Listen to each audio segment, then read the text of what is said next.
Assalamualaikum warahmatullahi wabarakatuh. Selamat datang di perkuliahan perancangan basis data. Materi kita kali ini akan membahas mengenai proses denormalisasi. Rencana kegiatan pembelajaran mingguan, capaian pembelajaran pertemuan, mahasiswa mengetahui dan memahami proses denormalisasi, kemampuan akhir capaian pembelajaran, mahasiswa mampu menjelaskan proses denormalisasi.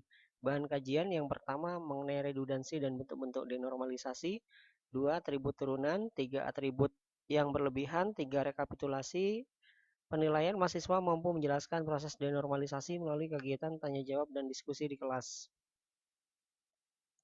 Normalisasi yang pertama mengenai efisiensi ruang penyimpanan, menjaga validitas data, menurunkan performa jika berlebihan sebagai petunjuk dalam desain basis data dengan pertimbangan tertentu dapat dilanggar. Normalisasi adalah kebijakan standar yang dalam perancangan basis data, bukan kebijakan database management system yang digunakan. Tujuan normalisasi yang utama adalah menghilangkan kerugian-kerugian yang diakibatkan oleh redundansi, kebutuhan ruang penyimpanan yang besar, inkonsistensi data, melemahkan integritas basis data, pemeliharaan integritas basis data, menyebabkan waktu tambahan pada setiap proses pengubahan atau update data yang melibatkan data redundan. Denormalisasi itu adalah pelanggaran terhadap normalisasi ditujukan demi pertimbangan performansi. Caranya adalah mengendalikan redundansi untuk mengurangi perhitungan kompleksitas perintah dan jumlah tabel yang dijoin. Konsekuensinya kebutuhan tambahan ruang penyimpanan, proses manipulasi data lebih lambat. Denormalisasi adalah hal yang mendasar dalam membuat data warehouse. Bentuk-bentuk denormalisasi yang pertama adalah derived atribut atau atribut yang terderivasi, atribut yang berlebihan, summary tabel, atau tabel rekapitulasi, dan lain-lain. Derived atribut atau atribut yang terderivasi atau turunan, nilai-nilai dari atribut ini diolah dari nilai-nilai yang sudah ada pada atribut yang lain dari tabel yang sama atau tabel lain, digunakan untuk menghindari proses yang berulang dan membutuhkan waktu.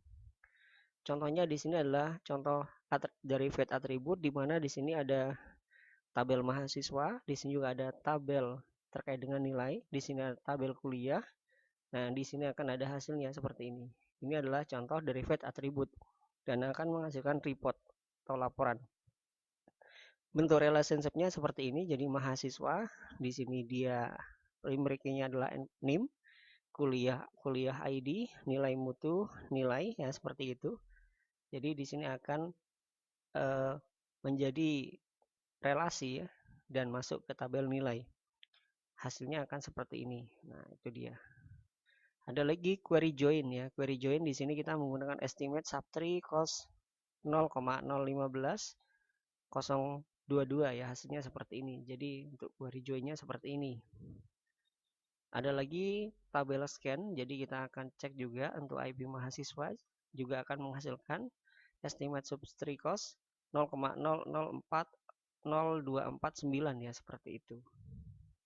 Selanjutnya adalah atribut yang berlebihan. Atribut yang menyatakan lebih dari satu fakta melanggar first normal form karena tidak memiliki domain nilai yang unik. Jenisnya adalah encode atribut, concatenated atribut, overlapping atribut, alternate atribut. Encode atribut atau atribut yang terkodekan, atribut yang memiliki kode tambahan yang menunjukkan beberapa kondisi lainnya. Contohnya atribut kuliah ID di tabel kuliah yang di dalamnya sudah terdapat data semester penyelenggaraan mata kuliah. Data semester ini sebenarnya tidak diperlukan lagi karena sudah ada atribut di label tabel kuliah. Kuliah ID sama dengan kode mata kuliahnya IF 101 semester ganjil, untuk semester genap adalah IF 202. Ini adalah gambarnya seperti ini ya, untuk tabel kuliahnya.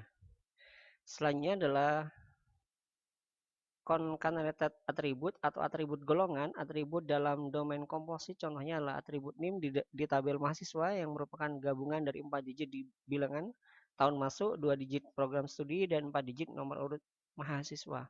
Misalnya NIM-nya 2020 310061.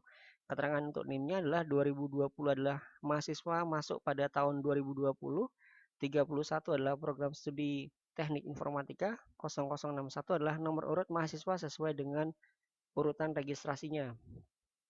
Selanjutnya adalah overlapping atribut atau atribut tumpang tindih, atribut dengan nilai yang tidak sepenuhnya eksklusif. Contoh penambahan atribut program studi S1, S2, dan DS. S1 dan S2 itu overlap ya. Ya, jadi gambarnya seperti ini ya. Jadi ini adalah contoh overlapping atribut. Ada lagi alternate atribut atau atribut bermakna ganda. Atribut yang memiliki berbeda tergantung kelompok entitasnya. Contohnya atribut gaji. Bagi dosen tetap adalah gaji tetap per bulan. Bagi dosen tidak tetap adalah gaji tetap per bulan. Bagi dosen honorer berupa honor per SKS ya. Ya seperti itu. Jadi ada atribut yang bermakna ganda. Ini gambarnya seperti ini. Jadi di sini adalah tabel dosen, ada NIP, nama, status, gaji ya. Ini contohnya saja seperti itu. Selanjutnya di sini adalah summary tabel atau tabel rekapitulasi. Normalisasi tabel-tabel detail, laporan berbentuk summary atau rekapitulasi merupakan hasil pengolahan dari kumpulan data detail. Semakin besar volume data dan banyak tabel yang terjoin, maka akan semakin lama waktu yang diperlukan. Solusi dengan menyimpan hasil pengolahan dalam tabel khusus ya. Contohnya seperti ini. Contoh tabel laporan penjualan September tahun 2021, di sini ada kode barang, nama barang, jumlah harga total ya, seperti itu. Jadi di sini ada kode barangnya. Untuk contoh tabel laporan penjualan Oktober 2021 juga sama. Yang membedakan di sini adalah terkait dengan jumlah penjualannya yang berbeda ya, sehingga totalnya berbeda dengan harga yang sama seperti itu. Adapun referensi untuk pertemuan kali ini dari Hakim D normalisasi ya seperti itu. Sekian, terima kasih. Sampai jumpa pada pertemuan selanjutnya. Wabillahi taufiq wal hidayah. Wassalamualaikum warahmatullahi wabarakatuh.